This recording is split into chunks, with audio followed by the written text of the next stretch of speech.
Olá, como estão todos? Espero encontrá-los bem. Nós vamos iniciar uma importante parte do conteúdo de Fisiologia Vegetal. Vamos iniciar um capítulo extremamente importante. Você vai achar lá em nosso livro, o livro base da disciplina, Hormônios Vegetais, na página 131. Então aí você tem em torno de 20 páginas, 21 páginas sobre hormônios vegetais. Uma forma bem resumida e prática de falar de hormônios vegetais. Aqui a gente vai aprofundar nesse conteúdo que é extremamente importante, que é moda, viu? É moda. Trabalhar com bioestimulante que envolve hormônios é moda, é atual e está empregando muita gente. Compreender hormônio vegetal pode significar uma porta de emprego para você. Então compreenda hormônio vegetal com profundidade. Tenha um conhecimento apurado de hormônio vegetal.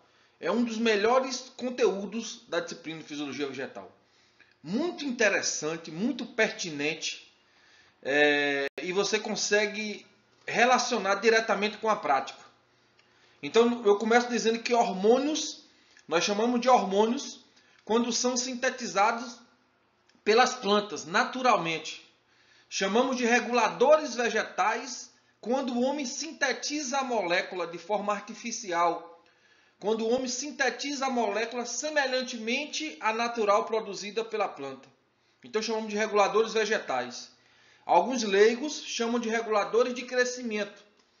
Só que se pegarmos os termos regulador de crescimento, regular o crescimento, você está restringindo a ação do hormônio ao crescimento. E, na verdade, essas substâncias não regulam somente o crescimento. Regulam o crescimento e o desenvolvimento. Tanto a parte vegetativa quanto a parte reprodutiva. Então, nós não chamamos reguladores de crescimento, chamamos reguladores vegetais. Quando o homem sintetiza a molécula.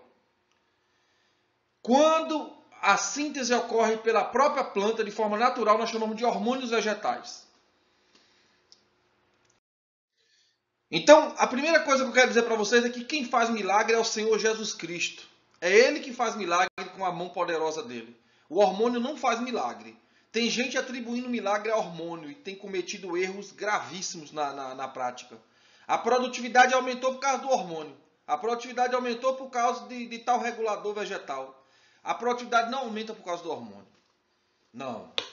A planta não tolera a seca por causa do hormônio.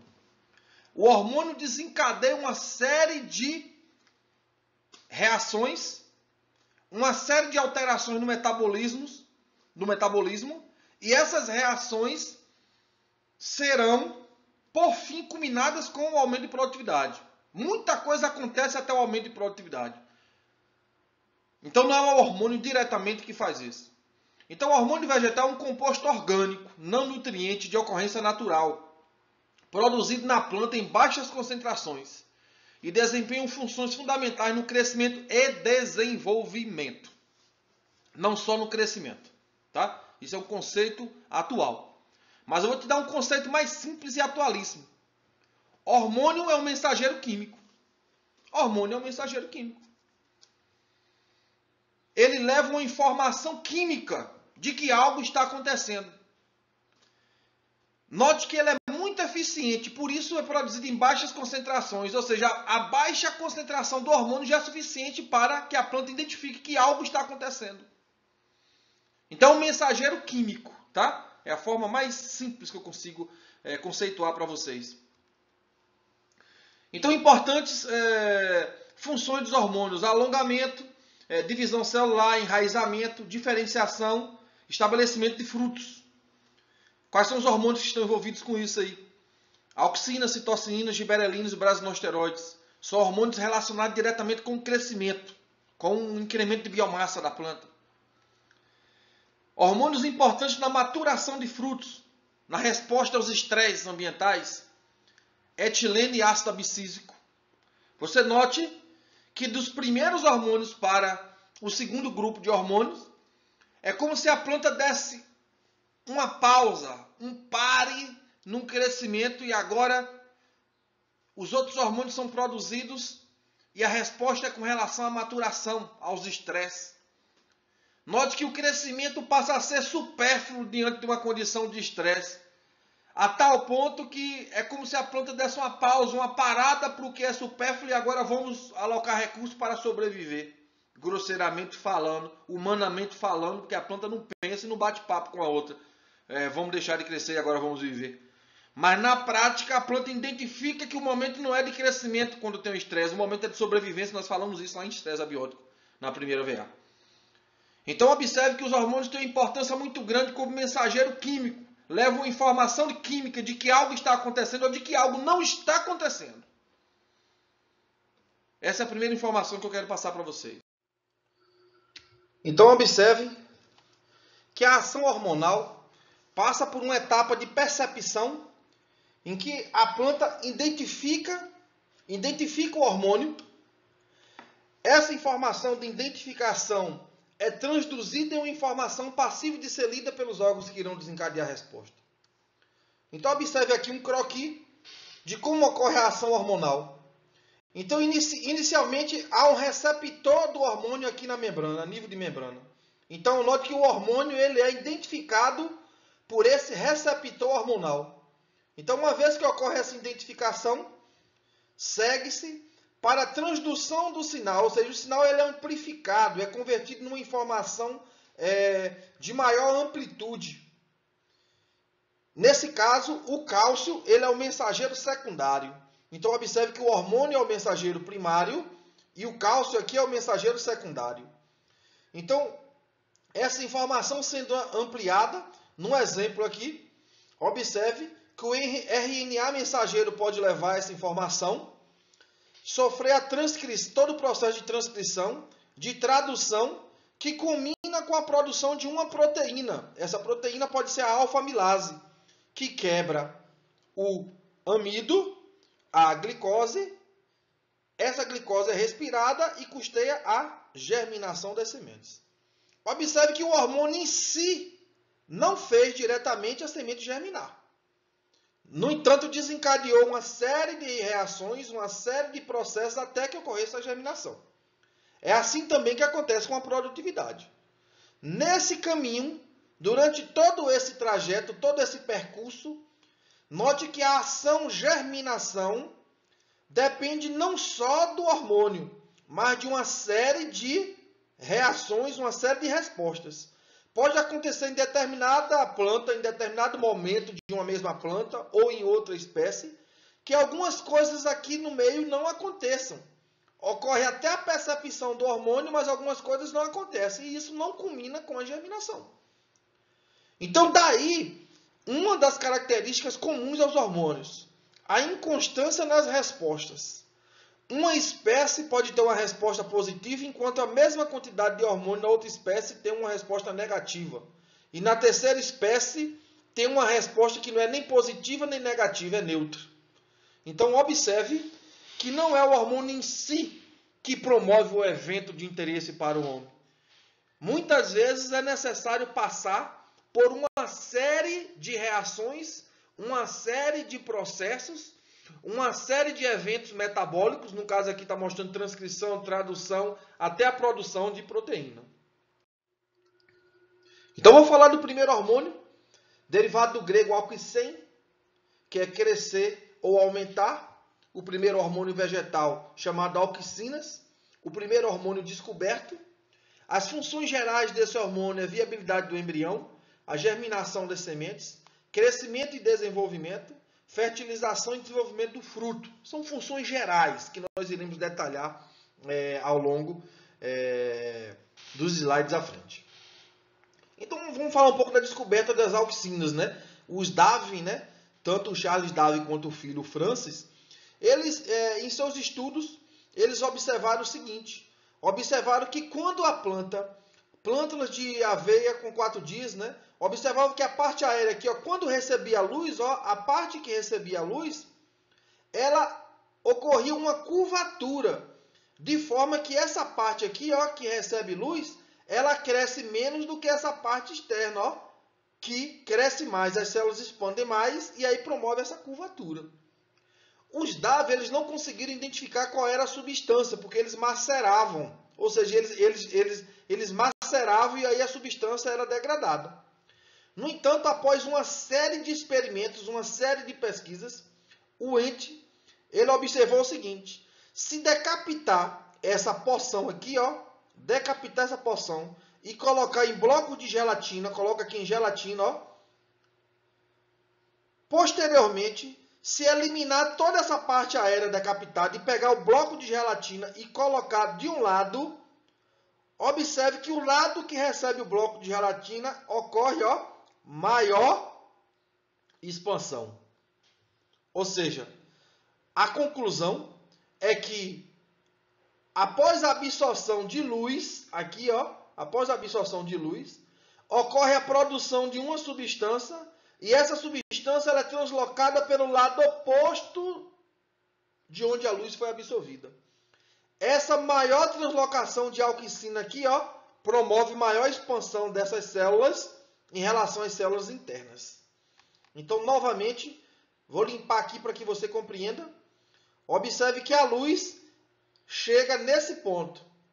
A alquicina é produzida aqui nesse ponto, mas ela é translocada pela porção, ó, pela região oposta à absorção de luz. E essa translocação de alquicina faz com que ocorra maior expansão dessas células. E aí ocorra curvatura em direção à luz, como ocorre no girassol. E vocês conhecem muito essa parte que o girassol curva-se em direção à luz, né, em direção ao sol. Então observe que é um fototropismo e a explicação está aí. Então observe que o lado sombreado, ó, o lado sombreado cresce muito mais. O controle, que não recebeu luz, e o lado iluminado cresce bem menos. Então observe que há uma diferença nítida de crescimento entre o lado sombreado, o lado iluminado e o controle. Então a alquicina sendo transportada no lado sombreado promove um maior crescimento, uma maior expansão dessas células. Qual a importância, né? A auxina é um hormônio vital. Tanto é que nenhum mutante verdadeiro que foi encontrado. Significa o quê? Quem não produz auxina não ficou vivo para contar a história.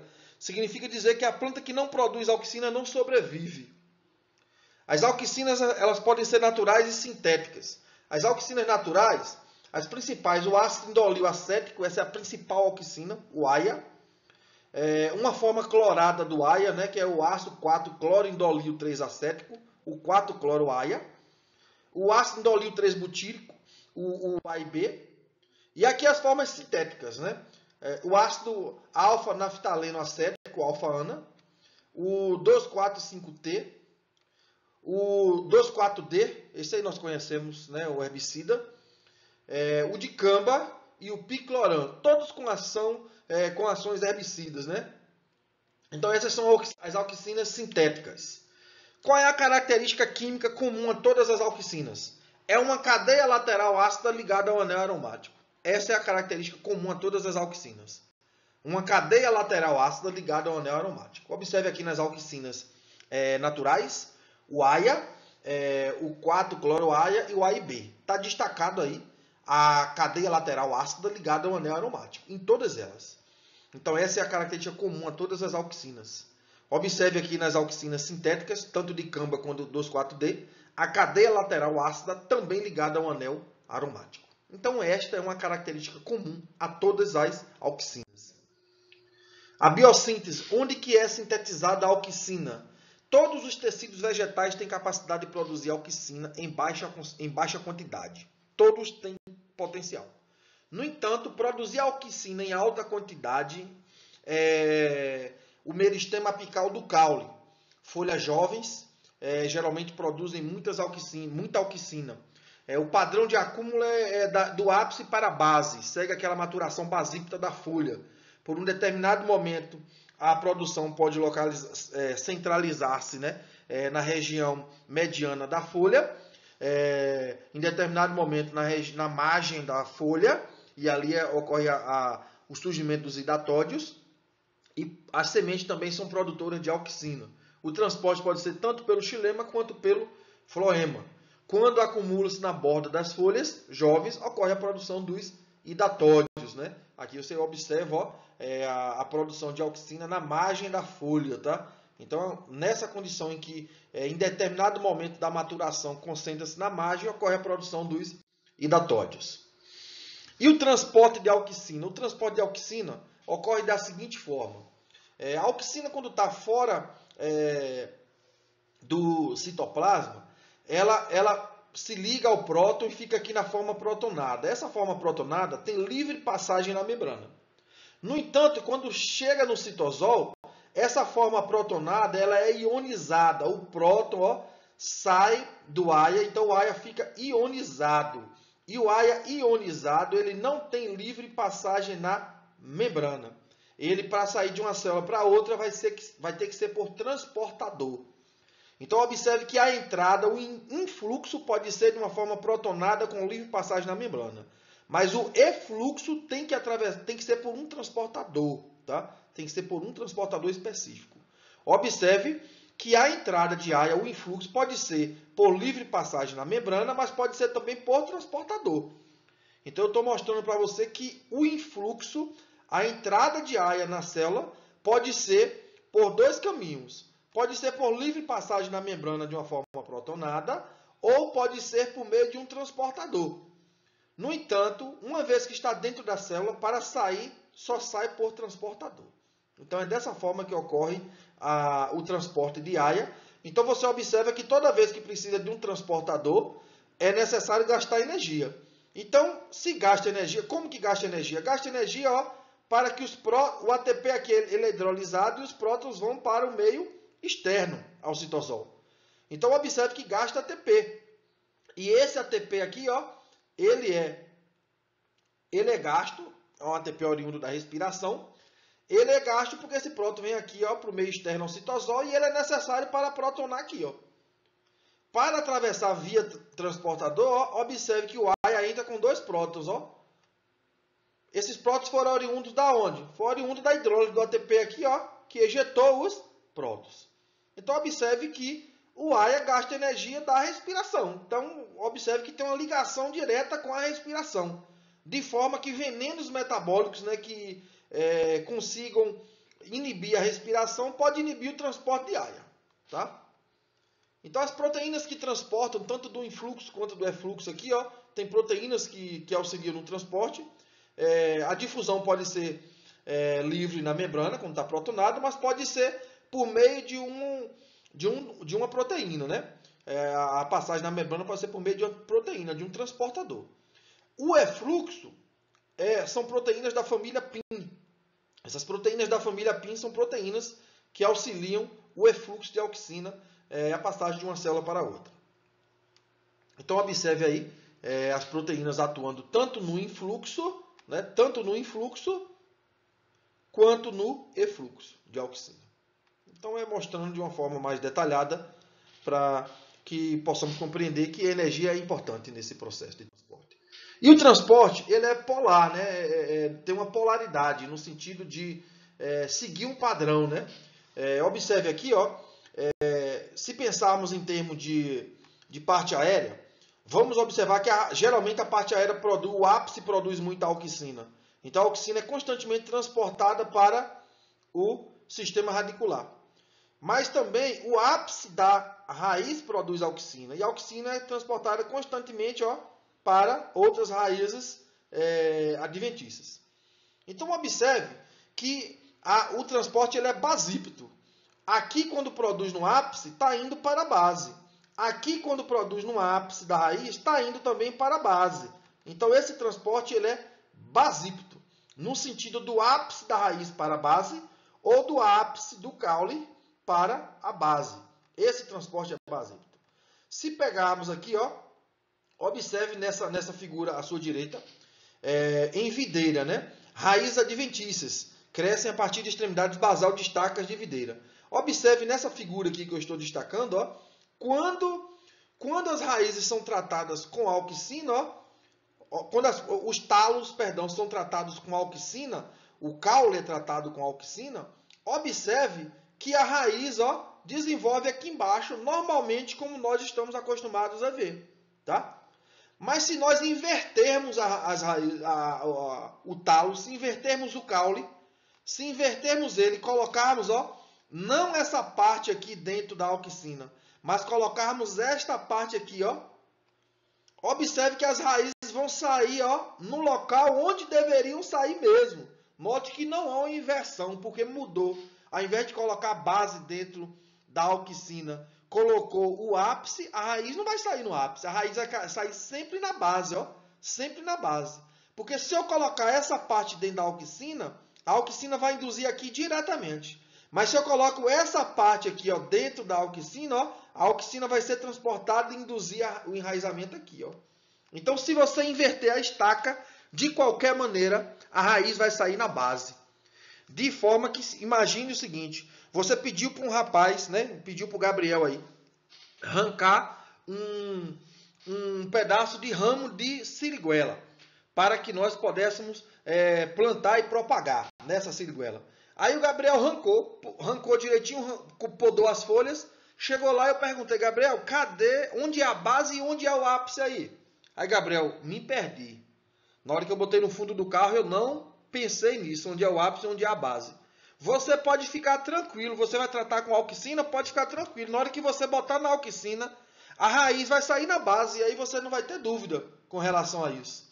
Tá? Então é bem interessante isso, porque a gente não consegue enganar a planta, a gente não consegue enganar a natureza nesse sentido, tá? De que tratando com hormônio, a raiz vai sair no ápice do caule. Não, vai sair na base do caule. Então a biossíntese ocorre a partir de uma rota dependente do triptofano, ou pode ser de uma rota independente do triptofano. Então a rota dependente do triptofano é a rota mais importante. Então o ácido indolil 3-pirúvico, né? Esse ácido indolil 3-pirúvico, ele é convertido em triptofano. O triptofano aqui, ó, é convertido, ó, em ácido indolil 3-pirúvico, ó. Aqui, ó. Então esse composto ele é convertido, ó, em indolil 3-acetaldeído e por fim é convertido em AIA, tá? Então essa rota é dependente do triptofano, ó. Ela é dependente do triptofano.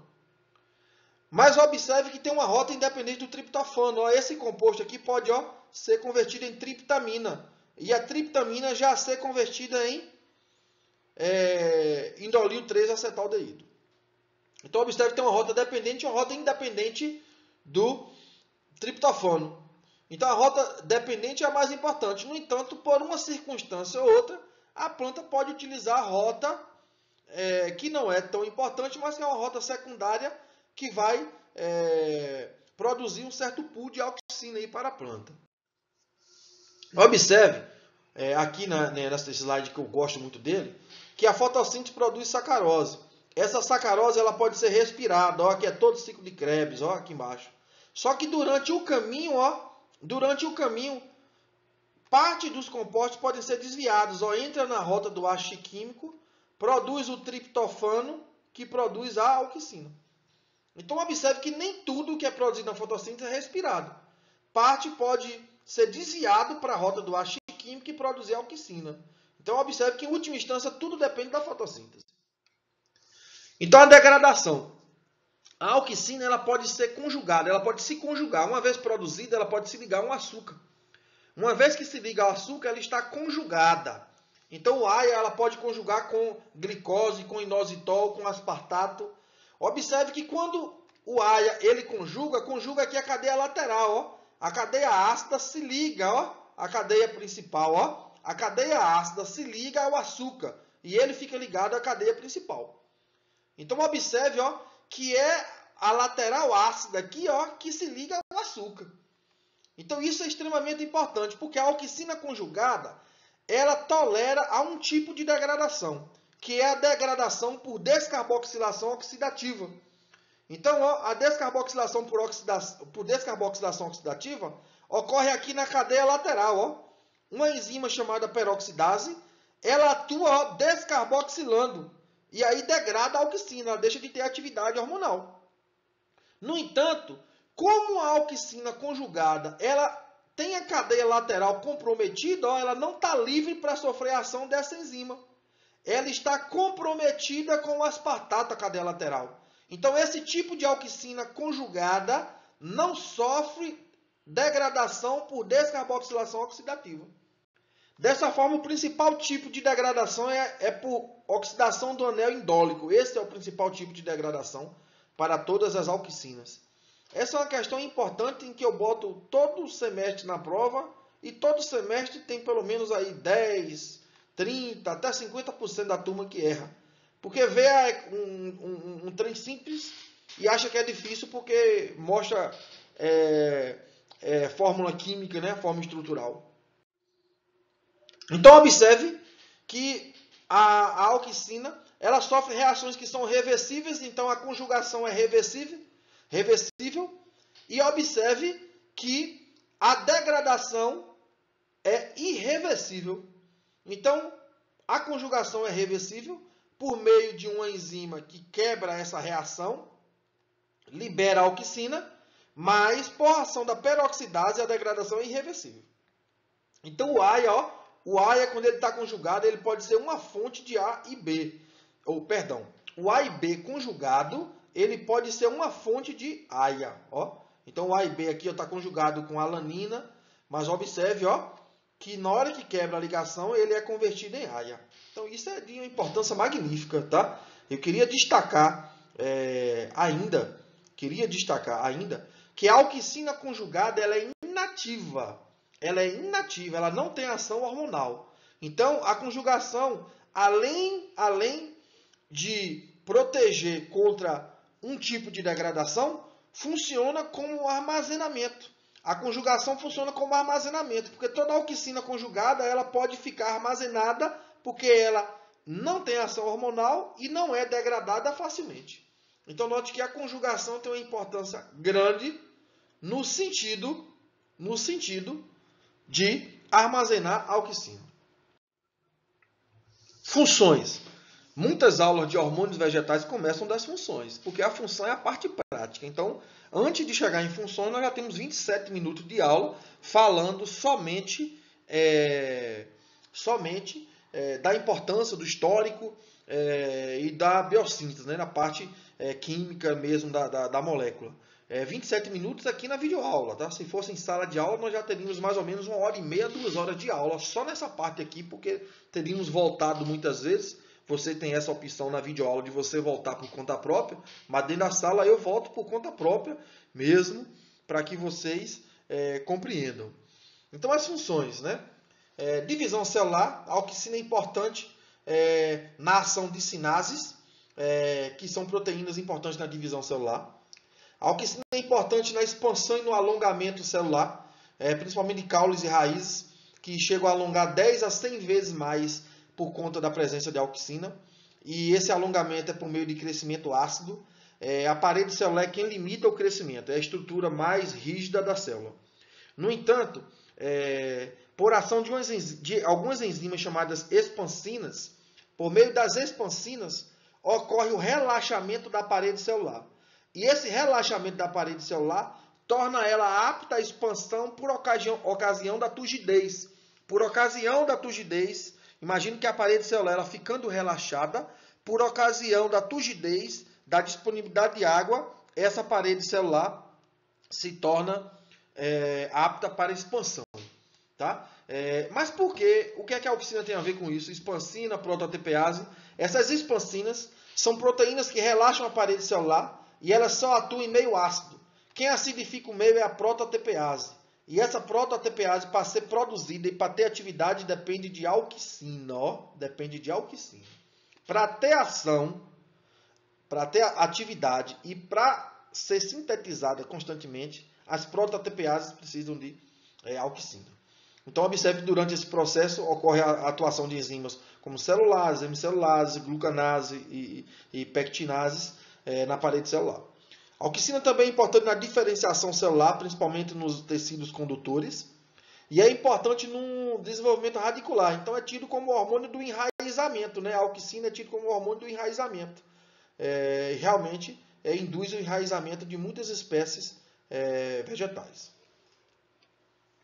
Então observe aqui, ó, o crescimento relativo por alongamento de segmento e o AI aqui, ó. Observe que após aplicar a auxina, ó, aplicar a auxina, observe o incremento do crescimento, ó, o incremento do crescimento, ó, em relação ao tratamento que não tem AI, ó, que não tem AI. Então observe que realmente é um hormônio importante no crescimento, principalmente pelo crescimento ácido, né? Outra circunstância aqui que ocorre a necessidade da acidificação do meio, ó, observe que a auxina, ó, quando se aplica a auxina, aqui é o pH e aqui o tempo em minutos. Quando se aplica a auxina, ó, aplicou a auxina, rapidamente decresce o pH. Ó. Por quê? Porque a auxina induz a produção de proto-ATPase, que ejeta prótons e o pH decresce. À medida que o pH decresce, ó, as expansinas começam a atuar, relaxam a parede e aí o crescimento, ó, começa a ocorrer. Então, note que à medida que o pH decresce, o crescimento aumenta. Essa é uma condição sine qua non, ou seja, uma condição indispensável para o crescimento. A acidificação do meio para a atuação das expansinas. Então, aqui está mostrando essa acidificação em coloptilos de milho. Tá? Então, extremamente interessante essa explicação aí. Taxa de alongamento e tempo de incubação com aia. Então, observe tanto em soja quanto em aveia. Observe que à medida que a aia é adicionada, ó, o crescimento ele é incrementado. Dominância apical. Então, observe que há uma tendência em algumas espécies do caule, do ramo principal, do caule crescer em relação aos ramos laterais. Perdão, não o ramo principal, o caule, né?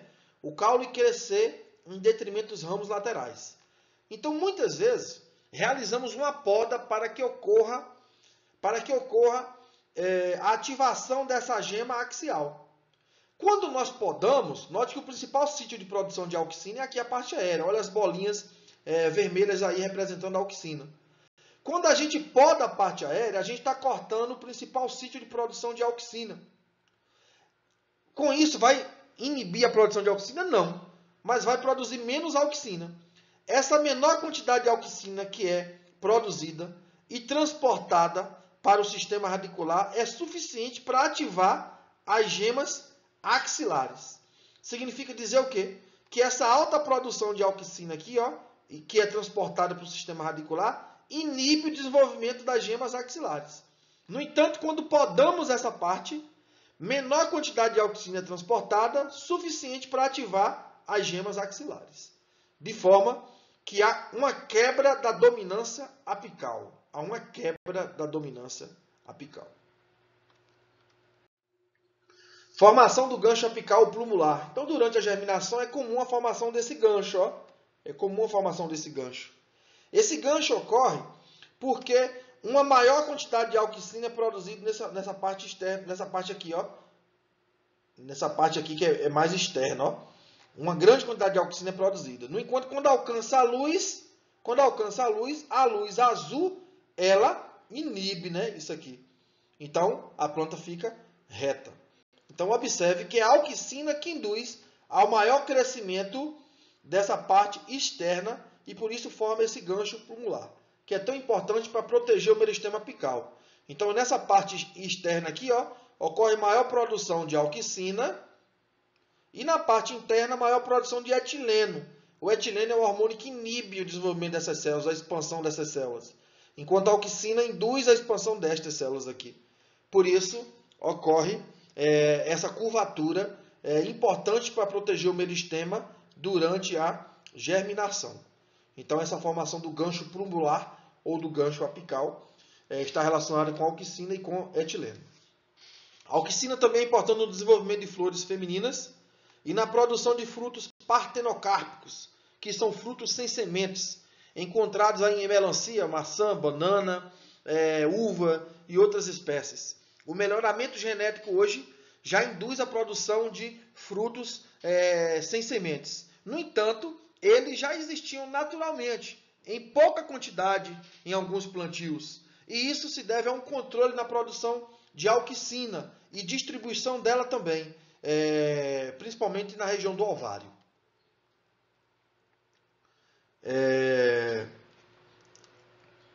Outra função de auxina, né, já que nós falamos da formação do gancho plumular e dessa quebra de dominância apical, é a abscisão foliar.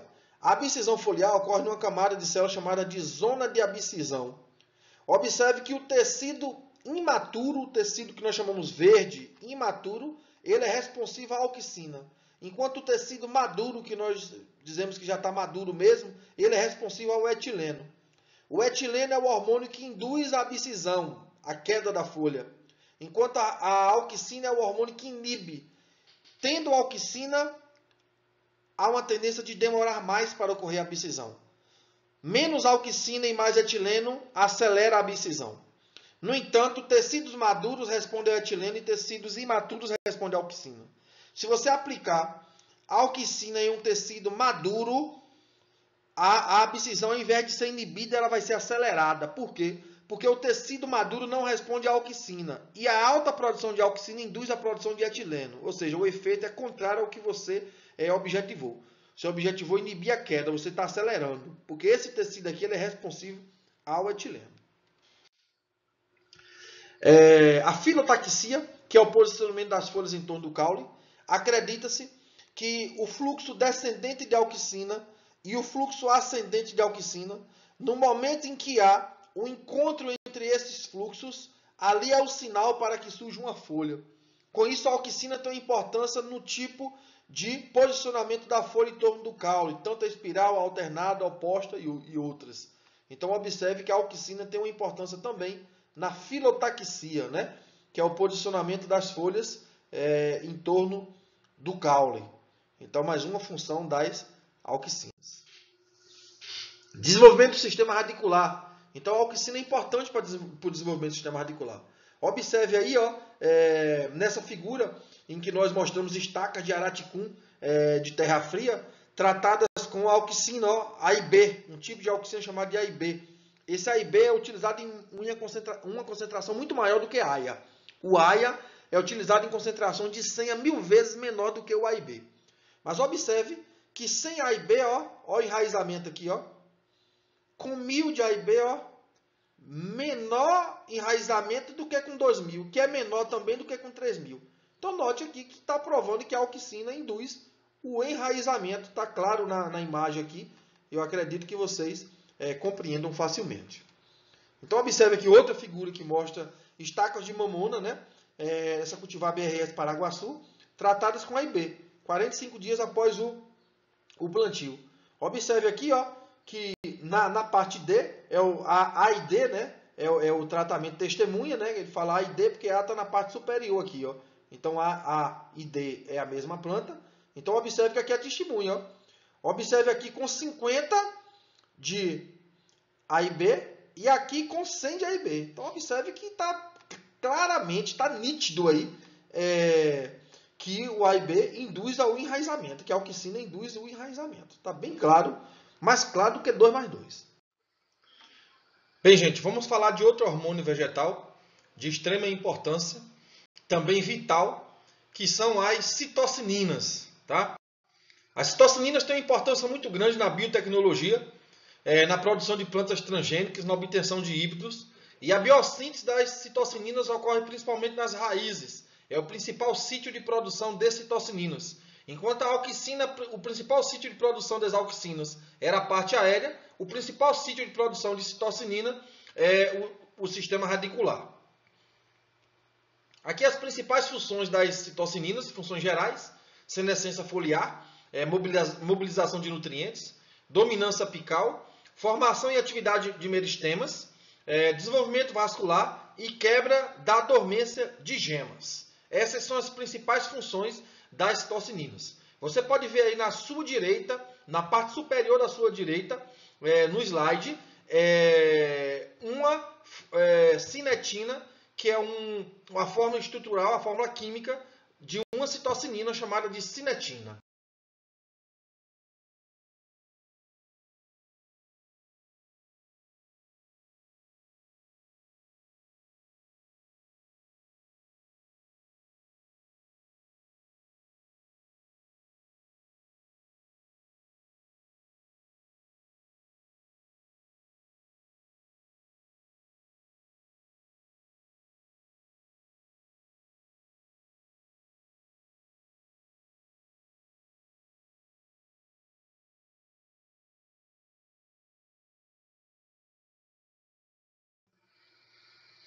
Então, as citocininas ativas no interior de um tecido vegetal, o pool de citocininas, depende da desconjugação.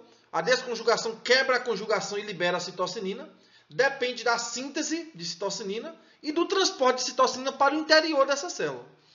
Aos processos que reduzem o pool de citocinina, a conjugação, que torna ela inativa, a degradação por ação da enzima citocinina oxidase e o transporte para o exterior da célula. Então, a estrutura química de aminopurinas ativas com ação citocinínica, né? Então, observe aí alguns tipos de citocinina, a cinetina, a adenina e a zeatina, que são a zeatina, que os três tipos são tipos importantes de citocininas, tá? Então, vamos para a importância, né? As funções da citocinina. Divisão celular. A inibição da síntese de citocinina bloqueia a divisão celular, é o hormônio mais importante para a divisão celular. Então, é importante para o crescimento. Por que é importante para o crescimento? Porque o crescimento se dá por alongamento e por divisão.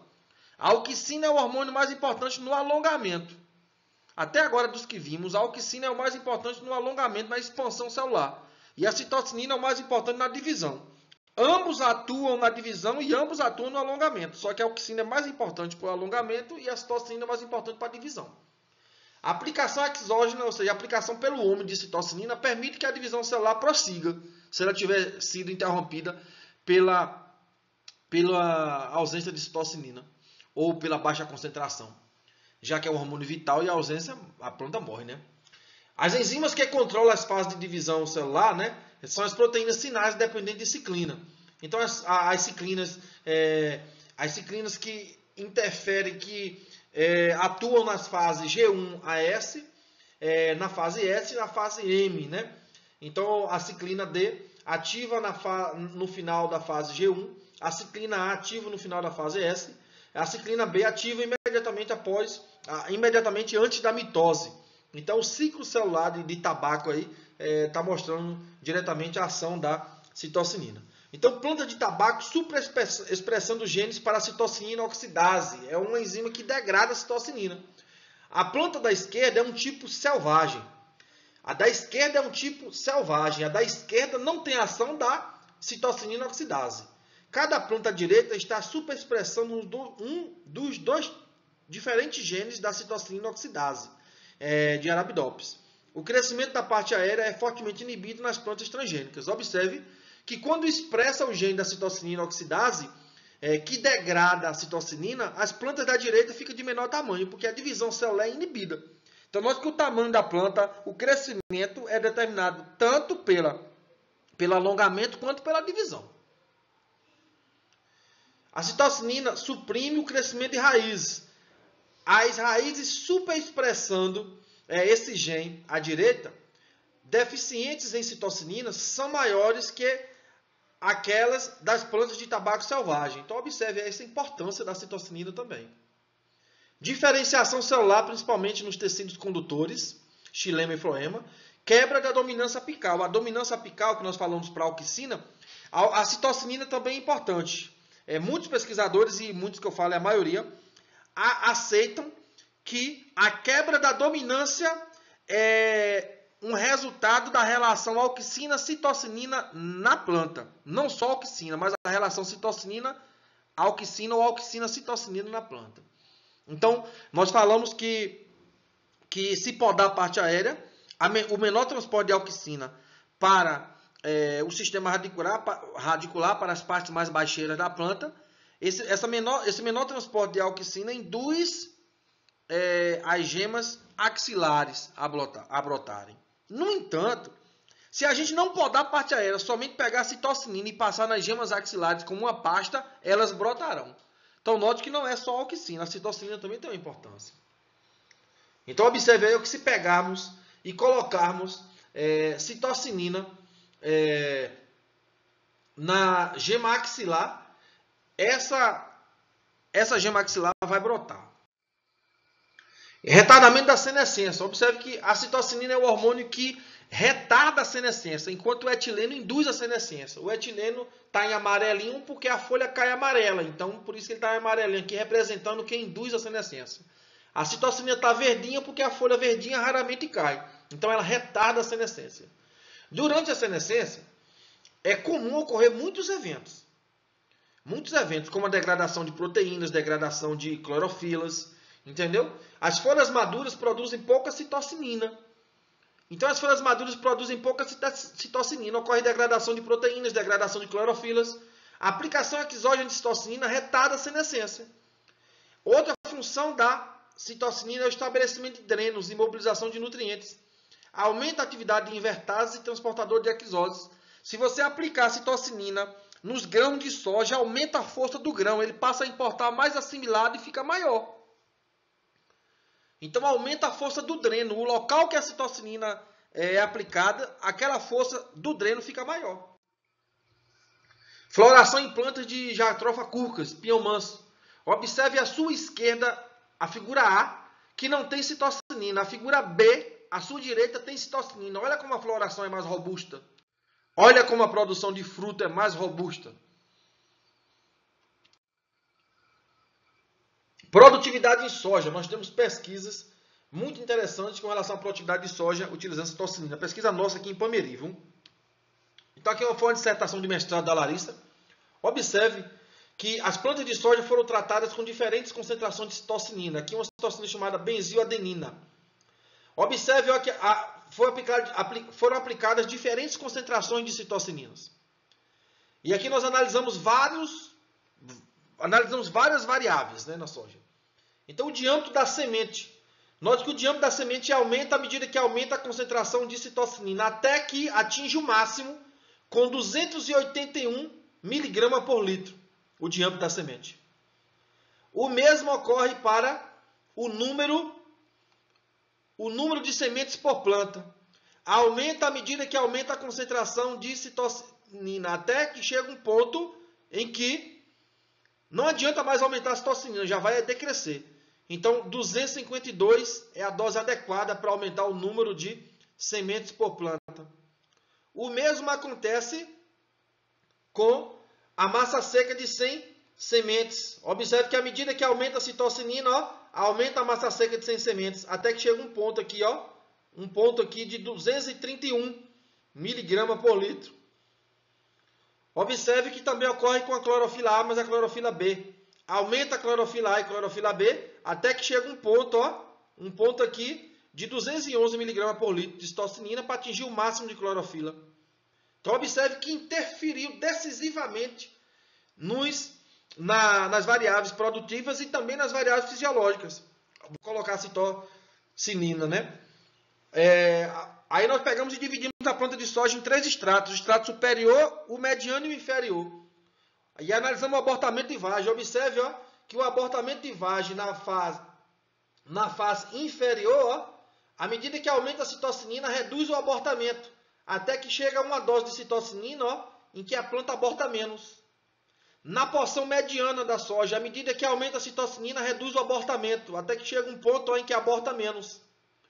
Se pensarmos também na face superior da soja, observe que também, à medida que aumenta a concentração de citocinina, reduz o abortamento, até que chega um ponto em que aborta menos. E, consequentemente, a produtividade abortou menos, a produtividade vai aumentar à medida que aumenta a concentração de citocinina. São dados nossos de Pameri, tá? Em campo, pesquisa em campo. Então, observe que a produtividade de plantas de soja incrementa à medida que incrementa a citocinina. Qual é o fundamento fisiológico? Aumentar a força dreno. Aumentar a força dreno. Você observe que não foi aplicar a citocinina e aumentar a produtividade em si. Reduziu o abortamento nas 3 faces, aumentou a clorofila, aumentou todas as variáveis produtivas. Então não foi somente aumentar a produtividade. Observe que o número de estômatos na epiderme, tanto adaxial, a epiderme de cima da folha, quanto a epiderme abaxial, a epiderme de baixo, aumentou à medida que aumentou a dose de citocinina. A área foliar aumentou também e a área foliar específica aumentou. Eu estou dizendo para você o seguinte, a planta aumentou a quantidade de estômatos, quer dizer o quê? Se você aplicou citocinina e aumentou a força dreno, para aumentar a produtividade, a planta se ajustou morfofisiologicamente. Ela aumentou a quantidade de estômatos, por isso entrou mais CO2. Carboxilou mais e fotossintetizou mais, por isso produziu mais grãos. Além disso, aumentou a área foliar, aumentou a área fotossinteticamente ativa, ou seja, a área que capta a luz, que recebe CO2, que o CO2 entra via estômago, aumentou toda a área da folha, aumentou o potencial fotossintético. E aumentou a área foliar específica. A área foliar específica alta significa dizer o quê? Quanto maior a área foliar específica, mais fina é a folha. Quanto mais fina a folha, maior a transmitância, passa mais luz para as folhas baixeiras. Por isso a planta produz mais. Então note que a citocinina alterou morfofisiologicamente a planta de soja até levá-la a maior produtividade. Aqui é outro hormônio chamado de giberelinas, um hormônio extremamente interessante para a produtividade agrícola. O histórico da descoberta de giberelinas, em 1930, os fitopatologistas no Japão identificaram uma doença fúngica chamada Bacani, ou doença da planta boba. E aí identificaram que era causado pelo fungo Gibberella fungicuroi. O isolamento e identificação da giberelina ocorreu em 1950, nos Estados Unidos e Grã-Bretanha de uma forma simultânea. Então, as funções gerais das giberelinas, giberelinas, tá? Das giberelinas. Então, a identificação das giberelinas ocorreu em 1950, nos Estados Unidos e na Grã-Bretanha de uma forma simultânea. E as principais funções das giberelinas: germinação de sementes, alongamento do caule, crescimento de frutos, floração em plantas de dias longos, estímulo do crescimento da raiz. A biossíntese de giberelina. A biossíntese de giberelina parte do isopentanil de fosfato. Então, ela pode iniciar essa biossíntese no citosol. Se esse IPP depender do ácido mevalônico, o ácido mevalônico no citosol é convertido em IPP. Mas o IPP pode ser produzido dentro do próprio cloroplasto. Então, pode começar no cloroplasto, seguir para o peroxissomo e finalizar aqui no citosol, produzindo a giberelina ativa, tá? A giberelina ativa. Se tivesse na sala, eu ia mandar vocês me corrigirem, para muitas vezes eu não falar citocinina, né? Muitas vezes nós somos enganados pelo próprio instinto, né? De ter falado do hormônio anterior. Então, observe na figura virada aqui, o ácido mevalônico sendo convertido em IPP, o IPP sendo convertido em enticaureno, e esse enticaureno, ele sendo convertido em outras formas de giberelinas que estão complexadas, aí uma série de reações de oxidação até chegar no GA3, tá? Então existe mais de 130 giberelinas, giberelina 1, giberelina 12, giberelina 80, GA3 é uma forma de giberelina ativa. A atividade da giberelina, a giberelina ela tem atividade hormonal quando ela não está conjugada. Então, da mesma forma que a auxina e citocinina, a giberelina conjuga com açúcar. A degradação. A giberelina possui uma retroalimentação negativa. É comum em reações químicas. O produto inibe a síntese dele mesmo. Isso é comum. Significa dizer o quê? À medida que acumula a giberelina, a planta para de produzir. Significa dizer o quê? Se você aplicar a giberelina numa fase em que a planta já tem a giberelina, ela vai deixar de produzir giberelina que produziria naturalmente e vai usar a que você aplicou. Significa dizer o quê? O excesso que você aplicou em nada vale. O excesso que você aplicou não tem importância nenhuma, porque a planta tem um controle na produção, um controle na utilização de giberelina. Então a expressão, a retroalimentação negativa ocorre porque à medida que giberelina é produzida em quantidade alta, ocorre a inibição da expressão de genes de biossíntese, ou seja, os genes que ativam a biossíntese são inibidos, enquanto ocorre uma superexpressão dos genes que desativa a giberelina. Agora algumas funções. Alongamento do caule e frutos. Né? Importância aqui. O efeito do GA1 é aplicado em milho tipo selvagem, identificado como normal. Então tem um milho tipo selvagem que é identificado como normal. Então tem um milho tipo selvagem normal, que eu estou marcando aqui de vermelho, sem giberelina, e o milho selvagem normal com giberelina. Observe que não tem diferenças marcantes na altura, no crescimento da planta. O crescimento aqui no caso é a altura, número de folhas. Note que não tem tantas diferenças. Não tem tanta diferença. Por quê? Porque o tipo normal já produz muito giberelina. Você colocar mais não adianta nada, porque a retroalimentação é negativa. Não adianta você colocar mais.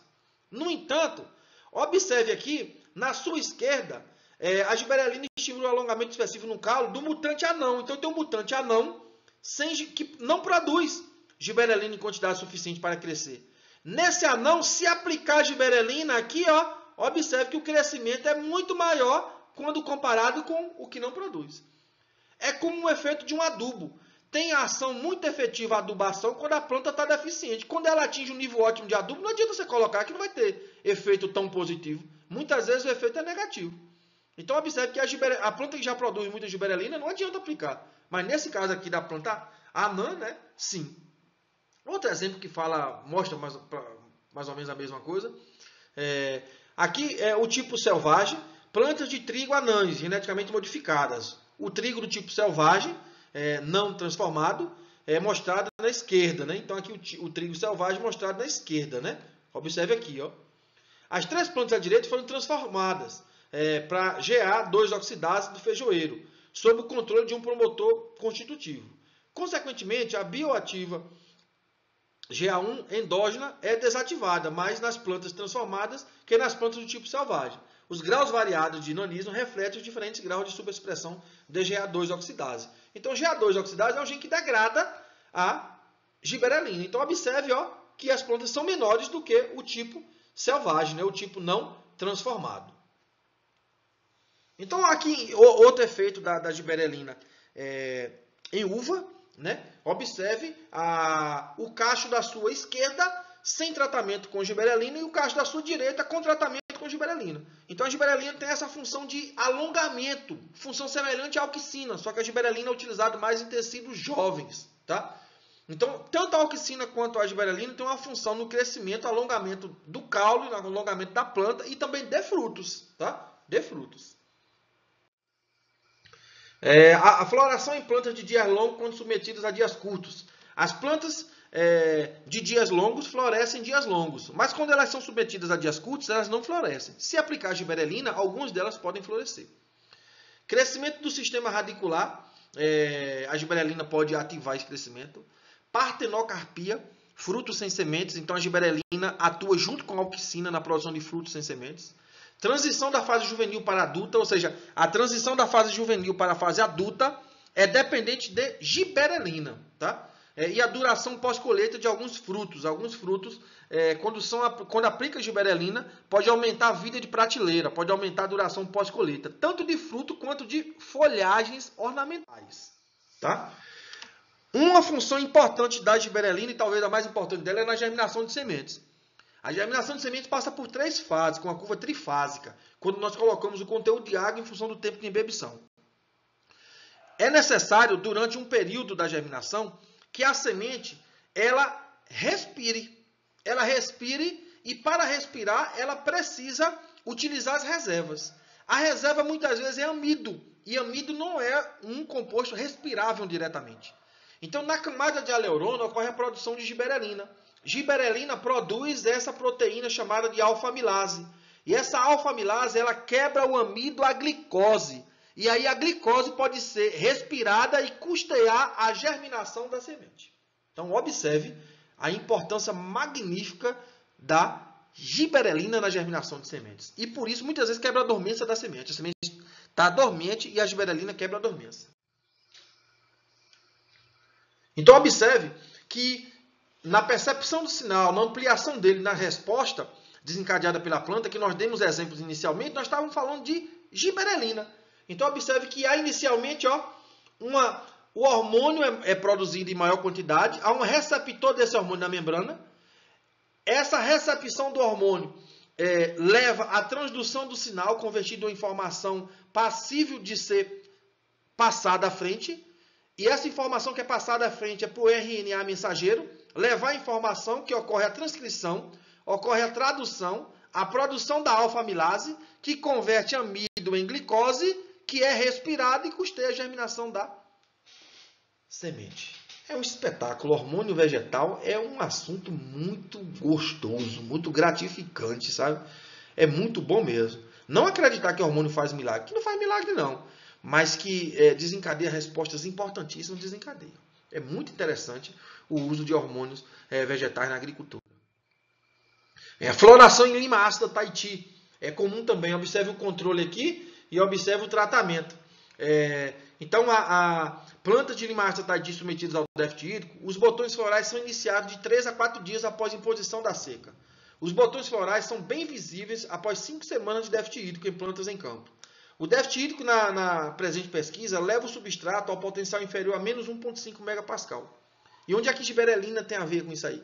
O controle hormonal da floração passa pelo uso de paclobutrazol, inibidor da síntese de giberelina. O paclobutrazol inibe a síntese de giberelina.